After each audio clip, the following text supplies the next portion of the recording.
आज अंगारकी चतुर्थी, चला मस्त सोप्या पद्धतीने कुरकुरीत आतून ठिसूळ असे मस्त मोदक बनवूया। 1.5 वाटी येथे मैदा घेतलेला आहे, त्यात थोडा रवा घेतलेला आहे, म्हणजेच अर्धी वाटीला थोडा कमी। चिमूटभर मीठ घाला, तेल किंवा तूप गरम करून आणि त्याचं मोहन टाका आणि मस्त असं आपण साध्या पद्धतीनेच पीठ मळा, अगदी पाण्यानेच।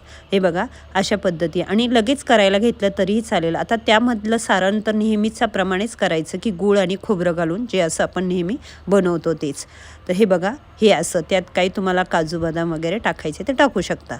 हे बघा, आणि गुळामुळे काय होतं, मोदक खूपच चविष्ट लागतात। अशा पद्धतीने मस्त पानं लाटून घ्या आणि त्यामध्ये ते मोदकाचे गुळाचे आणि खोबऱ्याचे गोळे भरा। तर हे बघा, सोप्या पद्धतीने गोळा त्या पारीवर ठेवायचा आणि त्याच्या आधारावर कळी पाडायची।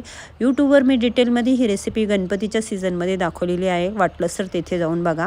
हे बघा, अगदी सोप्या पद्धतीने आकार दिलेला आहे, मस्त अशा सुबक कळ्या झालेल्या आहे। आता तेल तापून अगदी कमी गॅसवर हे मोदक तळायचे, जेणेकरून ते अगदी असे ठिसूळ होतील। अगदीच कडक नाही बरं का, ठिसूळ होतील। अगदी सोप्या पद्धतीने आज नक्कीच तुम्ही बनवा, बाप्पालाही खुश करा आणि घरातल्यांनाही, आणि कोणी पाहुणे आले तर त्यांनाही द्या। तेव्हा बाय।